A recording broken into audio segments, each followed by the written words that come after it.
Bese ibyishimo byanjye umuntu ashobora kuvana akajya ku Gisenyi ku mazi, n'umuntu ashobora kwishima yagiye hehe.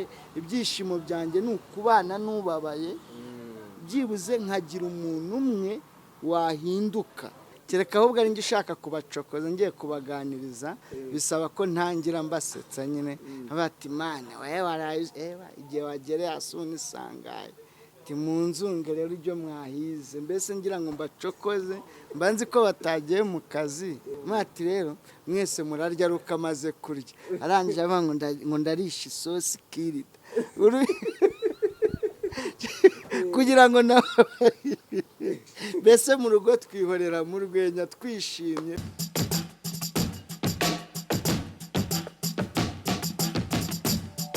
Reka nongere mbashimire, nizere ko ubuzima bwanyu bumeze neza, kandi nizere ko Uwiteka akomeje kubarinda ndetse akomeje kubahesha umugisha mu byo mukora byose, ariko bizima bifitiye abantu akamaro ndetse n'Imana akamaro. Ni yawe TV nk'ibisanzwe, nyarukira ku Nzahuke TV. Ubu nicaranye n'Inzahuke nyirizina, ubundi ukandeho subscribe ndetse unanakomatinge kuri komenti, umubwira ati ibi ngibi turashaka kubigenza gutya, turashaka kubikora gutya, turashaka kubigenza gutya na gutya, kugira ngo ubuzima bubashe kugenda neza. Ni Emmy muri rusange, iyi ni yawe TV. Pstr, reka nangire ngo hikaze. Murakoze cyane, twishimiye kubana ni yawe TV. Ni yawe TV. Yes. Rero amahoro y'Imana akomeze kubana nawe. Ndagira ngo dutangire ikiganiro dusengera. Uri Pstr cyane. Mana Data, twese mu izina ry'Umwami wacu Yesu Kristo w'i Nazareti, ko nk'ako tugushimiye kugira neza kwe n'urukundo rwawe ruhoraho iteka ryose. Waraturinze, urinda abagaragu bawe, uturinda muri rusange, aho tuva n'aho tugana ni heza. Muri rya jambo wavuze ngo uzi ibyo wibwira uzatugira ngo ni ibyiza si bibi. Muri ibyo byiza rero komeza ubiduheremo umugisha, kandi n'abari mu bibazo bitandukanye nabo bambika imbaraga, kuko ibyo tugambira ari ibyiza. Izo mbaraga mbasabiye nizo kugira ngo bazabashe kugera mu byiza babateguriye. Tugiye kuganira, tugiye gutanga ubuhamya, reka biherekereshwe n'imbaraga z'Umwuka Wera, aba ari umusobanuzi ubyagura, cyangwa ijambo ryose tuvuga uryagura umutima wagiye kuryumva, mu izina rya Yesu Kristo, amen. Rero Pstr, urakoze cyane, umeze neza? Ndaho ndashima Imana. Hari abantu rero badukurikirana bariyo mu burasirazuba bw'isi n'uburengera bwaryo, wenda benshi bamaze kukumenya Inzahuke. Pstr Theo ni muntu ki? Amazina ni Niyonshuti Theogene, umugabo wubatse ufite madamu n'abana 3, umukobwa umwe n'abahungu 2. Yankunda kongeraho ngo ni abana beza basa nasi. Abana beza basa nasi. Ariko ndi umuryango mugari w'abantu bageze kuri 17. Bivuga ngo hari abandi bana 12 mbana nabo twahujwe n'amateka. Bavandimwe banjye Yesu yanyihereye. Abavandimwe bawe Yesu yakwihereye. Duhereye aho ngaho, kurera abana bavuye mu muhanda birakoroheye? Wenda nawe warabuciyemo ubwo buzima? Ntabwo byoroshye, ni struggle ku zindi. Harimo kwihangana. Duhagaze muri rya jambo Paul yavuze ngo dushobozwa byose na Kristo duha imbaraga. Kuko gufata abantu 10 badahuje uturere, badahuje umuco, reka nongere mbivuge gutya mu ncamake, badahuje ibikomere, ariko ibyo bikomere byabo bitandukanyije ukabasha kubihuza bikabana. Ubwo hakubiyemo byinshi. Harimo abaje ku muhanda kubera amateka ya Jenoside, harimo abaje ku muhanda kubera ko iwabo yakoze ari imijugujugu, isa ari umuhoro, nyina ari ikimamiyo, batereka nkwepu n'umuryango nigire ku mihanda. Geze ku mihanda asangaho n'idanje, bimuyobeye arakanora, ahitamo gucoma, ahura na Theogene, aramwe ati nanjye nari narababariye kuri uyu muhanda, ngwino tujye mu rugo. Urumva ko nta bantu bagiye batandukanye. None n'abavutse iwabo agasanga arabakwa nyirarume. Hari umugani baciye urahuze simusubiramo, umujugujugu n'inkongi za nyirarume akazikwepera ku mihanda. Icyo shaka kuvuga, abaza ku mihanda ari amateka, ari amakimbirane yo mu miryango, ari n'uburara buvuye ku gakungu, umwana akisanga mu ishuti mbi. Abo bantu rero bafite ibintu bigiye bigize gute bitandukanye. ariko nshimira Kristo nshoboza, nshimira n'umudamu wanjye kuko njye naho nabikunda kubana nabo madamu atabyemera ntago byavamo. Burya madamu afata umwanzuro kandi byakwemera, ariko nshimira ko tubanye neza akamfasha kubana n'abo bagenzi banjye. Ngewe mise nibaza mu rugo ntago mujya mwikanga muri kuvuga ngo zandagaswe? Oya, ntago bihaba, kereka ahubwo ari njye ushaka kubacokoza ngiye kubaganiriza, bisaba ko ntangira mbasetsa nyine bati Imana wewe waraye igihe wagereye hasi unisangaye mu nzunge rero ibyo mwahize, mbese ngira ngo mbacokoze mbanzi ko batagiye mu kazi bari gutarasa wenda kuko nta kazi bafite, barimo bariga, bamwe n'abashyize muri ekole, abandi barimo bariga ubudozi, hari uri sogondero mvaga nayo ndimo mvugisha babiri bariyo nzajya kuzana ejo Nyamagabe. Ubwo rero ntago bagikoresha izo mvugo. K'icyambere hari ibyo mbasaba, bari mu rugo ariko mfite abana bato, ahubwo wambaza ngo gufata abantu ufite iyo mico itandukanye ukabarerera mu bana bawe wabyaye ni izindi mbaraga, ariko iyo ukora ibintu atari ubyikoresha n'Imana ifite uburyo igufashamo kuko biri mu mugambi w'Imana. Uhise ubikomoza uravuze ati kurera abana batandukanye imico ni y'abana bawe, bamwe bafite imico yo ku muhanda, abandi bafite imico yo mu rugo, bafite imico batojwe na mama na papa, abandi bafite imico noneho batojwe na ba bana bahuriye nabo ku muhanda. Ubuzima buhagaze bute, ubarera gute? Bari abo ku mihanda imico yabo nayo ntihuye. Hari uri ku mihanda yarazanywe n'agahinda, burya bari ku mihanda bose siko bakoresha drogue, wakaba nta na drogue yafashe, ahubwo ari umunyabibazo uri aho ngaho. Hari uri no ku mihanda ari bwije burakeye drogue arizo zamumaze. Rero ufata abo bantu bahurize hamwe, rero kubikubwira uzansure mu rugo ntago wabyumva. Bisaba rero ko buri muntu mbana nawe mu gikomere cye hakimuherekezamo. Sinzi n'ibyo mvuze ubyumvisha. Uko badahuje ibikomere bisaba ko buri umwe mbana nawe ku gikomere cye. Hubiri ijoro harona netesheje ndi kunywa agafanta mu rugo, manamwe ati umunsi ndasangira nawe. Ubwo nayo maze iminsi munyuzaho iminyafu yo kumuganiriza, abantu ubona baramwihaye afite udukosa, nawe ari kwigunga ukuntu batereka nshaka uburyo mugarura nyine ndasangira nawe, twicara ku meza turasangira. Mati rero mwese murarya ruka amaze kurya, arangije ngo ndarisha isosi kirida kugira ngo mbese mu rugo twihorera mu rwenya twishimye. Bisaba ko ubomora ibyo bikomere ukabanezeza. Ati ndajya ntamira igishyimbo kimwe ukuntu umaze iminsi nkubitwa, mbese hari udukosa yari yarakoze ndi kumuhana n'iki, noneho ugasanga nyine baramuviraho icyarimwe nyine nk'umunyamakosa nyine utagira ikintu cyose kizanye. Ndategura neza mu gutegura bati umunsi umuhungu wanjye ndamuhoma, ati bose barayigera ameza ari ukurangije kurya. Diviye kabisa, nanjye ndarisha isosi kirida. Ubwo si iyo sosi zashira bazarya bigenze gute? Urumva rero bisaba kubereka rwa rukundo babuze barubona, kuko barubuze aho bavuye haracyahari ibyo kurya, agafuka k'umuceri gashiruka mbese wagira ngo gateretse hejuru y'umwobo, ugatoboye munsi kamanuka gahengama ntago gashira kwa kundi ngo uradaha ugenda ukazagakona waragabanyutse, ahubwo gahenga mu kareba hasi. Urumva rero ni Pawulo udushoboza. Pita nako Paul yaravuze ngo ni Kristo udushoboza, ntago ari Pawulo udushoboza, ahubwo nashatse kuvuga rya jambo Pawulo yavuze ngo dushobozwa byose na Kristo duha imbaraga. Igitekerezo cyo kuzana abana wenda we wabitekerejeho cyane, uravuga ati abana ndabazana mu rugo. Igitekerezo kugira ngo kigeze kuri madama byakire byamufashe igihe kingana gute? Ntago ari ibintu ngiye nateguye na mbere. Ubu aba bari mu rugo ni icyiciro cya gatatu. Hari icyambere twabanye ariko bari abakristo banjye bagenzi banjye dusengana, shatse badafite aho baba, ko nakoze ubukwe ntagira iyomba, nari nzire bagenzi banjye tubana mu murimo w'Imana badafite iyo baba, baraza turibanira. Bari batatu n'abakobwa babiri, ubwo ni batanu, bose ndabashyingira bari mu ngo zabo. Haca indi periode nayo iraza nabo b'abakristo turaza turabana. Neno abo mu buzima bwo mu nabo narabashyingiye kuko ngo maze kugira abakwe n'abakazana n'abuzukuru, bamwe n'imfubyi ninjye bambika ingofero, ninjye bakorewe ubukwe nk'abashyingira.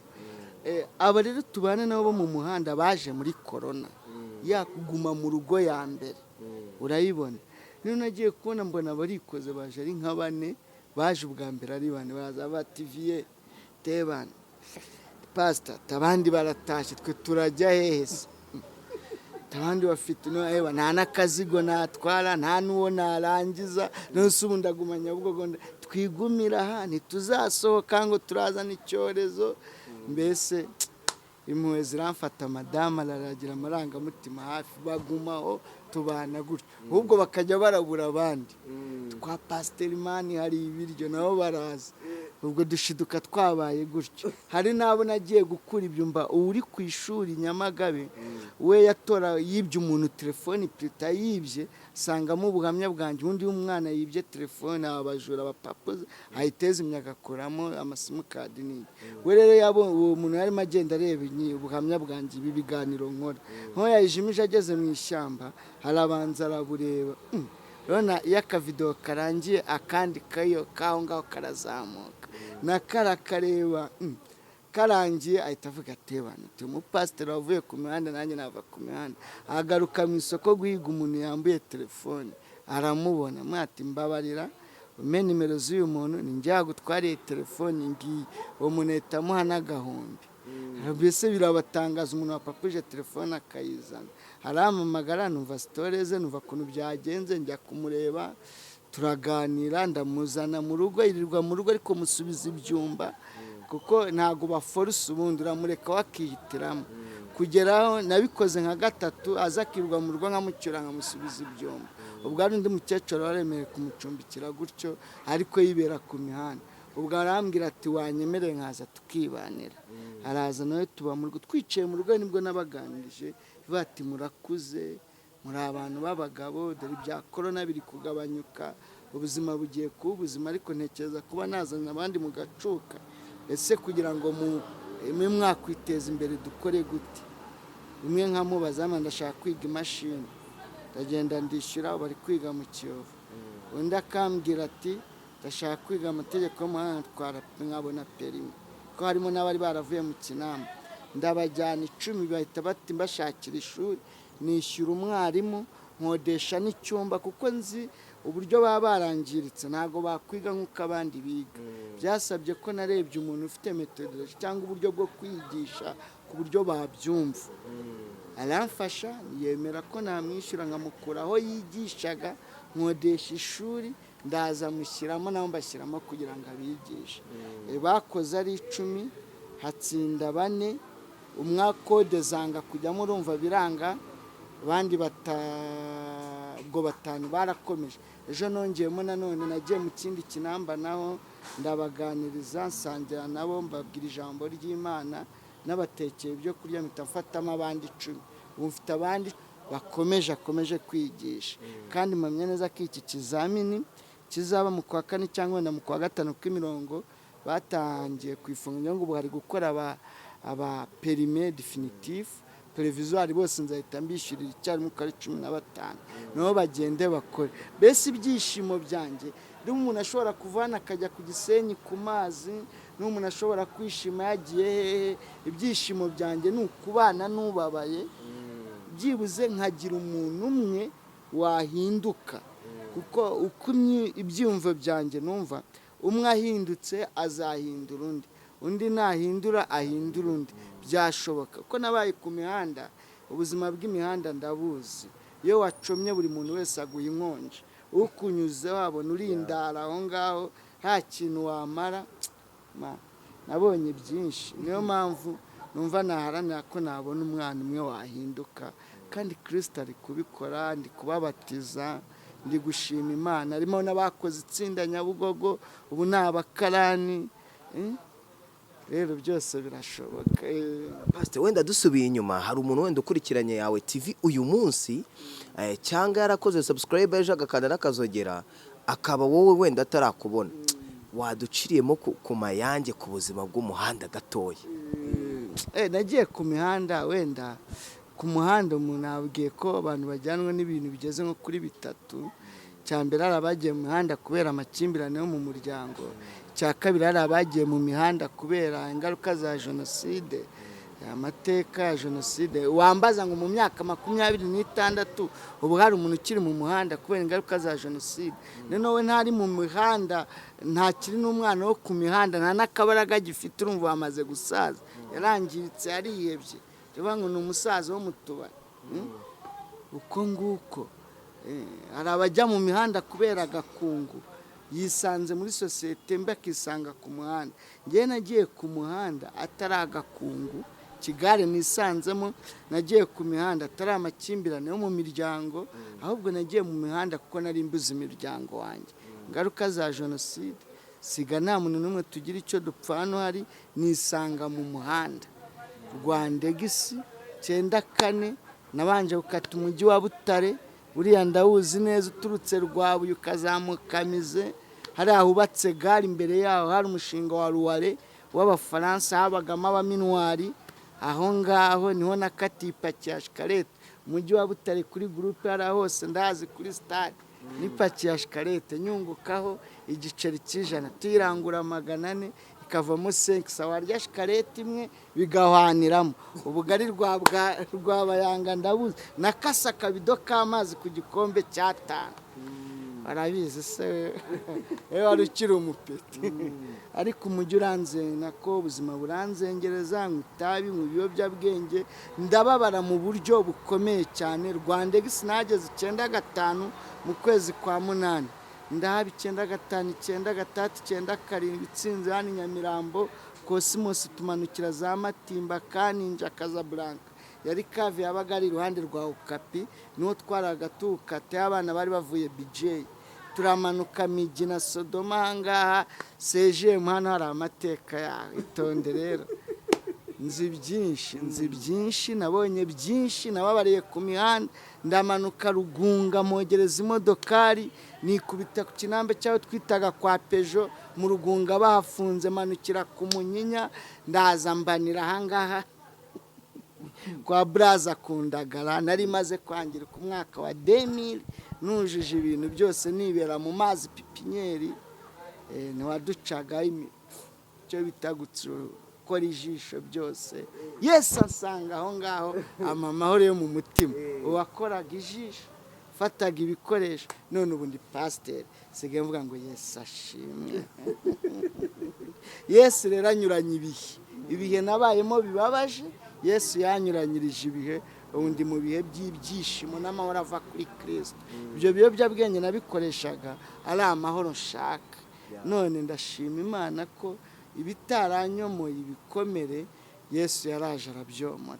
Niyo mpamvu ufite inshingano, niyo mpamvu ari umwenda numva mfitiye Imana, uburyo nanjye nahindura umuntu. Pastor, winjiye mu rusengero gute? Uri kumva ukase umujyi waho urawuzi, Rwabayanga, ahantu hose ngo murahazengurutse, uramanuka kuri kaminuza uje Kigali, ukasa aho hantu hose imijyi urayizengurutse, winjiye mu rusengero gute umunsi wawe wa mbere? Nari nicaye mu rugo, naraye mu kabari kitwaga Calvados, naraye ndi kuzinywa nkukata, ko nkukatesa akanyite akwati ukate niwe wa nyuma, niko ntekereza yibereye mu ijuru. Ko nkubita Mitsingi, sekure niyo ya nyuma, harana narigwiriye, nanyweye uwo munsi Mitsingi. Akabari kabaga Nyabugogo imbere y'agare bitaga Calvados. Hari umutipe wari umaze iminsi ncumbikiye Nyagakoki, aho ngaho niho nagiye. Bukeye nicaye muri salo 8 z'amanywa, Kristo angenderera mu buryo bw'iyerekwa. Mbona ibyaha nakoze byose, itabi nanyweye, inzoga nanyweye, utubari nanywere mu buryo bw'iyerekwa. Ngarutse mu mubiri ndataka, ndavuga ngo igihe maze nkora Satani kirahagije, uhereye umunsi sinzongera gukora Satani. Kuva uwo munsi sinongera gukora Satani ukundi. Bwakeye nzindukira muri Nibature, nuko ninjiye mu rusengero muri Nibature, nkomeza Nibature. Imana ntabariye muri Nibature, nabaye umuvugabutumwa senga Nibature, mba umuyobozi w'icyumba senga Nibature, mba mwarimu senga Nibature, mba pasiteri senga Nibature. N'ubu muri korona saa 9 z'ijoro mba nicaye muri salo, nubwo Nibature zitakiriho. ndi gusenga, nkunda amateraniro ya burakeye, ngaho Imana yantabariye. winjiye mu rusengero, ubwo abantu bakubonaga noneho basanzwe bakubona Theogene ari umuntu ukata umujyi, ari umuntu unywa ibiyobyabwenge, ushikuza amatelefone, nta muntu wigeze wambura telefone? zari zitaraza, zari zaraje ariko kuko nabaga mu bintu by'ibinamba cyane, nayakoreraga mpfira ubusa. Wenda nyuma niho byaje kwanga, njya gukizwa niho nangiritse neza puwari hariya turi abamarina aho ngaho, ariko mpenge ku tumodoka mu magaraje, usinzira ko ku manywa, nijoro niho waryamaga, bagaraye mu tubari, nk'inzagwa za Tiyoga hano mu Kiderenga cya hafi. Icyo gihe twe niho twahigiraga, hariya Dore ariho umuntu azinywera. Mana, ubuzima ni burebure, uretse Yesu wagize neza, hari ibyo umuntu abura nuko asobanura. Waje kuba umukozi w'Imana gute Pastor? Nakijijwe cyantangira kuza mu nzu y'Imana, nabanye n'abanyamasengesho cyane, n'Imana yagiye impera amasezerano, uyu utindanye n'Imana usa nayo. Imana yaravuze nkunda abankunda, kandi abashakana umwete bazambona. Nguko uko byatangiye, nahise nza numva afite inyota yo gushaka Imana, ndasenga negera Imana, Imana igenda imishurira impano zindimo zo kubwiriza. Niyo mpano yanjye yo kubwiriza, yo kwigisha ijambo ry'Imana.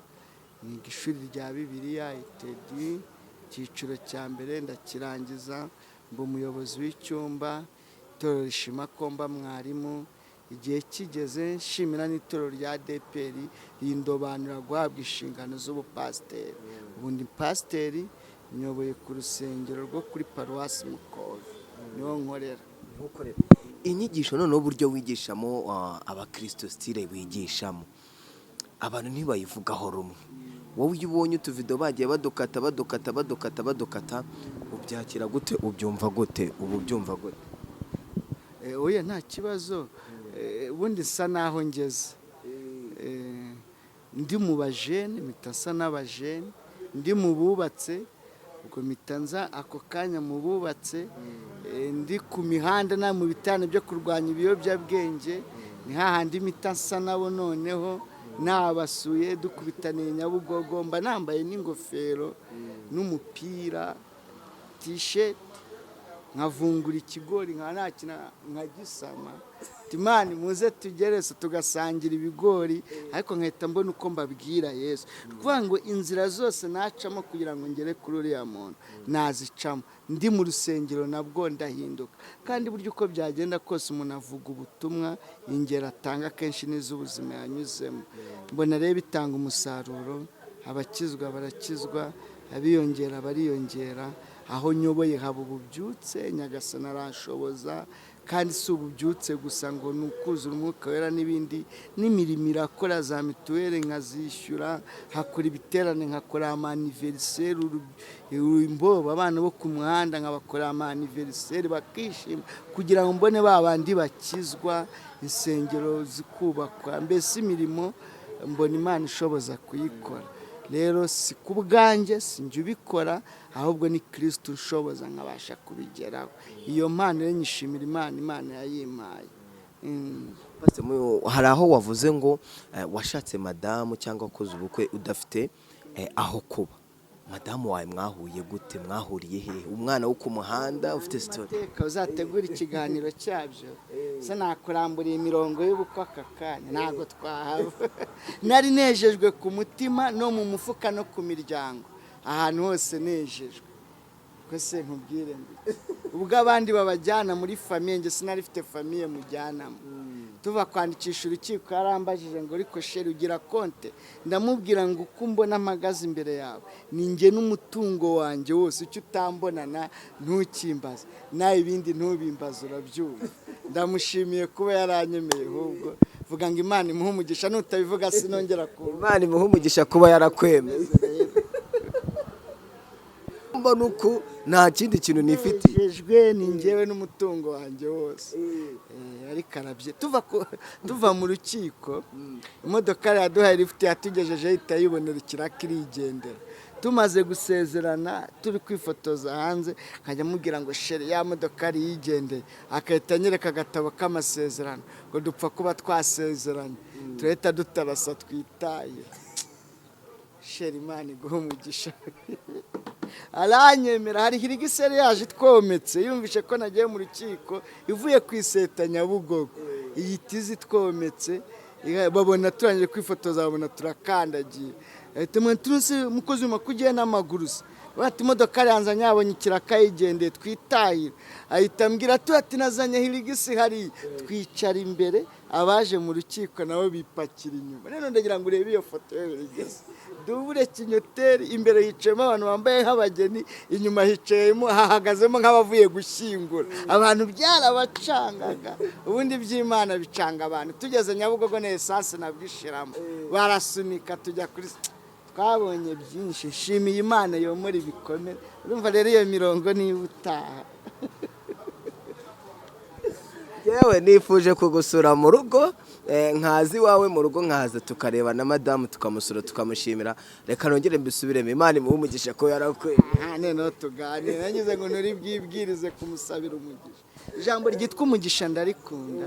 Iyo umuntu avuze ngo Imana iguhe umugisha, ngenda nezerwa kuko nzi ibyiza by'umugisha. Ariko madamu we yarafite umuryango. Madamu afite umwe, ariko nawe n'imfubyi, afite mama we gusa. Nawe n'ubuzima. Mama we nawe Imana imuhe umugisha ko yarakwemeye, watumye kwe. Kuko baramubwiraga ngo ariko kuko murusha imyaka 13 madamu wanjye aracyari muto, kandi ntabwo nari kuba nshaje ngo Imana imume n'umudamu ushaje. Yamaye umudamu muto unyomora ibikomere, nawe urabyumva. Ariko ndabona ikiri umwana ntiwabimenya, ariko Yesu yagize neza. Yagiye kukwerekana mu rugo, babifata gute? Baravuze ngo ahirwuje mu izina ry'Uwiteka, ko n'ubundi nari umuvugabutumwa. Ku maso sinari ndi wo guhirwa, ariko ko nari nje mu izina ry'Uwiteka, baravuze ngo ahirwuje mu izina ry'Uwiteka. Mbona baranyemeye, shima Imana. Uwo munsi naraye uretse ko n'ubundi ntagiraga homba, ariko uwo munsi nanyuze n'inzira ntagombaga kunyuramo. Ubundi navaga Nyabugogo nkahita nzamuka Kimisagara, nkaterera kwa Mutwe Avenue Police kwa Premier Ministre, nkikubita mu Rugunga, nkahita nca Serikire, nkagera Nyabugogo bukabura keye. Ariko banyemeye narayobye, nzamuka Sainte Famille, rompuwe nyizenguruka nk'inshuro 10. Nawe baze bakwemeye nawe yo mu mujyi. Yesu yagize neza, mbona ariko Pastor rwose mba nifuje nyine no kukubaza ibibazo byinshi, ariko nuko igihe kiba ari gitonya, ariko nzategura umunsi nze kukureba mu rugo n'abo bana. Hari byinshi abantu tuba tugiye duhuriyeho bike na bikenya, ariko noneho aho ni mu rukiko ku munsi w'ubukwe, noneho mu rusengero Imana yakoze imirimo. Reka nkubwira ari ijambo Imana yavuze ngo ninjye se w'imfubyi, nkaba umugabo w'abapfakazi. Njya mbihagararaho nkanabishimangira ko ari se w'imfubyi. Kristo yaramanutse. Uziko abantu umva umuntu yarazakamata umukozi wambabare nkazakwambika batazantanga umugisha, ndakubabariye uzanyambike. Mukozi mwambabare nkazadekora batazantanga umugisha, ndakubabariye uzanyambike. Mbese Imana ibacishamo baza batangurira ngo basaba imbabazi, irabikora. Ibintu byo abantu barantwerereye. Reka nkubwire, Imana yategetse amafaranga yaza. Burya arahari, utabona utayafite ukayereka. Mbwira abatayafite ngo mwihangane, Yesu nayategeka azagushaka. Siko abantu bantwerereye, gusa ndabikubwira. Nicaraga kuri moto, urumva umuntu akara umukozi kuko nayoboraga icyumba cy'amasengesho Kiruhura. Uri hehe? Ndi Nyabugogo. Fata akamoto usange mu Gasyata nkagerayo. Ati endi ntwererano yanjye. Umukozi uri hehe? Ndi Remera. Fata akamoto. Ubwo ni wa motari tukiri kumwe, ku buryo umotari yarambaje ukora iki muri iki gihugu. Ndamubwira ati ngende umuntu uraho, uretse ko Yesu yakinguye iki imiryango. Ibintu byose n'ibikoresho byo mu nzu nabiguze umunsi umwe. Uzi ko ubukwe buzaba kuwa gatandatu, kuwa mbere nari mfite ibiceri 5 by'ijana, 5 kimwe 2 3 4 5. Ubukwe ari kuwa gatandatu, ariko inzu naraye nyishyuye.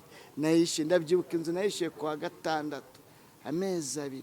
Mbwira Sheri, mwati Sheri ati inzu nayishyuye tubiganiraho. Amezi 2 nishyuye nashira uzisubirira iwanyu, njye narasa njye ngusura iwanyu.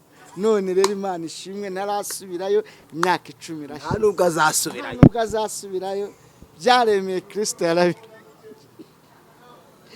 Rero pare wanjye nawe yari inzahare nkanjye. Ubundi umuntu areba pare ngo w'umukire ngamufashe. Yesu atagufashe se pare yakumarira iki? Ko ku munsi wa nyuma kubwira ngo ngize misiyo simari, ukabona paragukujeho. Bana pare wanjye yari inzahare nkanjye. Niwe weretswe ubukwe bwacu bwa mbere. Numva arambwira ngo Teuje, timbonye Imana idukorera ubukwe. Mitamwasha ubuze kwerekwa Imana iduha ibiryo, iduha naho turara, none weretswe ubukwe. Duhiga umuhigaho rero, nabo ati ningutanga uzambera pare, nanjye ningutanga nzakubera pare. Ubwo ni pare wanje nanjye nkaba pare we. Nitwe twabikoze muri iki gihugu. Hari abandi uzi ni pare wawe nawe akaba nanjye nkaba pare we. waramutanze yaragutanze Naramutanze ambera pare. Nawe ubwo ngubwo urumva ninjye wahise umushingira, nanjye mubera pare. Mfite abana 3 nafite 3. Mfite umukobwa umwe n'abahungu 2, nawe akagira umukobwa umwe n'abahungu 2. Imfura yanjye yitwa Pramedi, nawe imfura yitwa Pramedi. Urumva pare wanjye dufitanye amate. yes rero Rero kuwa mbere na mama gati pare ati none se nta kintu urabona. Arambwira ati we nta kintu ufite se, namwe ati mfite 5. Tita tujya kuyanywera amata n'imvange ku Muhima. Hari ahantu twaryaga imvange ya Desi, urahazi? Imvange yitwa special, ibirimo amashaza, irimo ibishyimbo, irimo amasaka, irimo n'imigwegwe, mbese ibintu byose bakubuye ku idepo barabivanganye. Iyi ni mvange bita special. Ibazira umuntu uzakora ubukwe kwa 6 ari kuri iyo mvange, na pare wanyicaye imbere ati Yesu azabikora tu, nanjye dukomezanya. Kuwa 2 nibwo abantu bantwerereye, kuwa 3 barantwerera, kuwa 4 baribana ntibantwerera kubera ibifaranga byinshi. Nawe Imana yari icinzira ngo njye kugura ibikoresho. Nabiguriye muri mwe, igitanda ndagura, intebe ndagura, utubati ndagura, mbese baragiraga ngo ndimutse, naho kugenda nafite iyo mvuye. Yesu yankoreye ubukwe bwiza bwuzuye abantu kuri ADPR Kiruhura. Ni amateka yabaye. Bajya kuri cano inzahuke barasanga ahubwo bukwe. Ubukwe bwari bwuzuye, nibwo bukwe bwanjye bwagize abantu benshi, bwuzuye umwuka wera. Vuga ngo amen. Ibindi bajyaho barabusanga. bajya kuri cano inzahuke Kristo akomora ibikomere. Naho byagera ku mfubyi, Kristo arimanukira agafata ijambo. Umuntu akati mukozi mwambari ukazagenda mu modokari yanjye, ndakubabariye uzazinduke nutinda uzasanga badekoiza izabandi. Bakazinduka bazitera ku murongo. Sora invitation, nasohoye invitation nandikaho dote kuwa 5, mariage kuwa 6. Barampugura, urashaka kuzatuvuna nta kintu ugira, none uteguye ubukwe iminsi 2. Abati simwebwe ndi kuvuna, hari Yesu wambabaje arankaranga, ubu iki nicyo gihe ngo nanjye anyishure. Rero naramukoreye. Dote yabaye kuwa 5, byageze kwa 5 ntacyo nsengera. Dote mbabwiye ariko bite mariage, ninjye muntu wa mbere winjiye mu rusengero kare, ntacyo nsengera. Ninjiye mu rusengero saa 5:47 kuri invitation nanditseho saa 6. Yesu arabirangiza. Sheri wanyemeye abona Imana, twabukoze twuzuye umwuka wera. Vuga ngo amen. Genda kwira sheri wawe, ni Imana ikomeze ibuhe umugisha, kuko kwemera umuntu waciye muri ubwo buzima. Muri ubwo buzima namwe ati ndaje umigisubizo. Namubarije ijambo ku kazi aho yakoreraga, muha amasaha 2. Ati kandi nta byo kubisenya, amasaha 2 ndagaruka ubumaye igisubizo. Nta saha nagiraga rero, mba ntarasanya Bugogo. Uwo duhe nkajya muzana isanga yose, amasaha 2 ashize ndagaruka. Rangije arambwira ngo ndabyemeye. Ubwo mitamfatiraho mubazi zijina mwambitse impeta, byatwaye amezi 2 n'iminsi 24. None naye kubashyira mu kwa 8 mu mpeshyi hari akazi nagiraga. Kwizera n'ukwizera ugafatiraho nyine. Yesu yarabirangije. Imana ngo haye icyubahiro. Urumva rero nta cyatuma ntareba izindi nzahare ngo nzibwire Yesu nahuye nawe kabisa. sibwo twazacumbukuye ubutaha. Yes, reka dusoze nice nagira ngo ubutumwa wagenera abihebye. Ngiye nzagusura n'umunsi turawupangira hano kandi nzaza kukureba. Turawupangira hano kuri nta bundi butumwa ni ukubwira abantu ko hakiri ibyiringiro, biracyashoboka.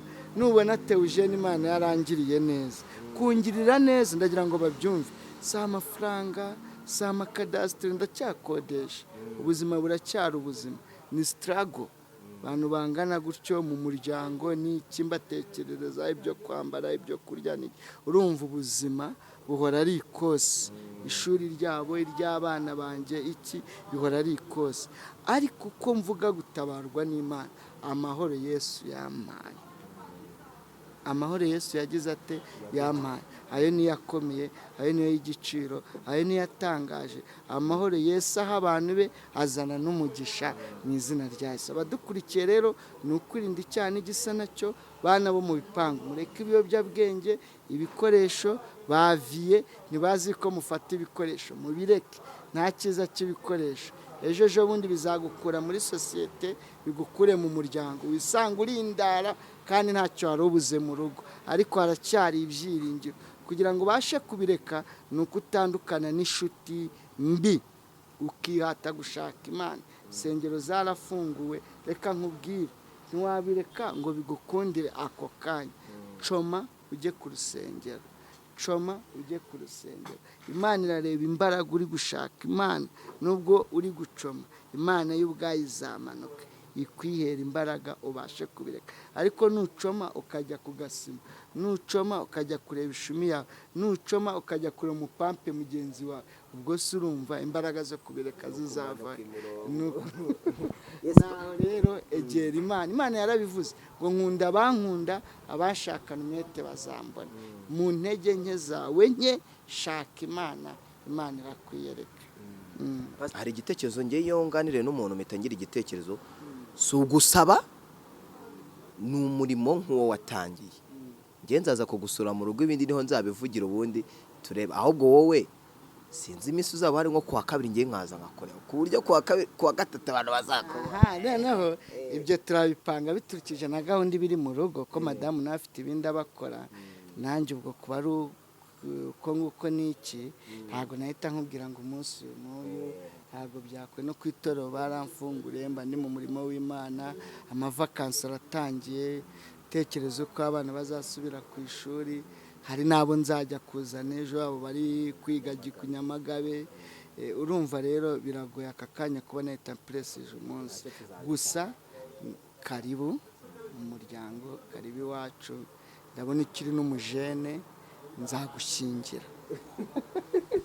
Yes, urakoze cyane. Wasanga ubihanuriye hano. Imana iguha umugisha kandi we kuba wemeye kuduha umwanya wawe no guha abakunzi bawe umwanya. Noneho bajye ku nzahuke. Ni nzahuke wanditsemo Pstr Theogene Inzahuke, cyangwa ukandikamo Inzahuke gusa, cyangwa Inzahuke TV, irahita izamuka uyibone, ukore subscribe, no hatukura urahakora, kazogera kaza nako kagakoraho. Ubwo ukaba ubaye umwe mu bazajya babona video zikigeraho, ari ibikorwa ngenda nkora ibyo byo gufasha aba bana bo ku mihanda. Muri iyi minsi hari n'undi muhamagaro wanjemo wo kwegera aba bana bagiye baterwa inda, barahohotewe, mu buryo bwo kubaremamo ibyiringiro, kongera kububaka kugira ngo batangirika birenzeho. Nabaha nimero za telefoni, nabwo nkaba nabafasha mu biganiro waba ubishaka by'isanamitima. Ni 0788 54 639 61. Murakoze, Imana ibahe umugisha. Yes, rero mwakoze kubana nanjye, kandi nkubwire ngo jya ku Nzahuke TV kandi subscribe n'akazogera kugira ngo ujye wibonera ibyo bikorwa byose bigiye bitandukanye. Ushobora no kuba ufite ubutumwa ushaka kumufasha, ukavuga ati Pastor mfite amadolari 100, yakire ayo madolari 100, hari umwana yakwishyurira mu ishuri ibihembwe 2 cyangwa n'igihembwe kimwe, ubundi gahunda zikagenda neza. Cyangwa ukagura n'uwo muceri, wumvishire ko umuceri wagira ngo nyine tumusi yarawutoboye kandi yaratoboye hejuru. Yes, Pastor, wakoze cyane, Imana iguhe umugisha. Natwe turakoze, twishimiye ikaze mwaduhaye, Imana ibahe umugisha mwinshi. Amen.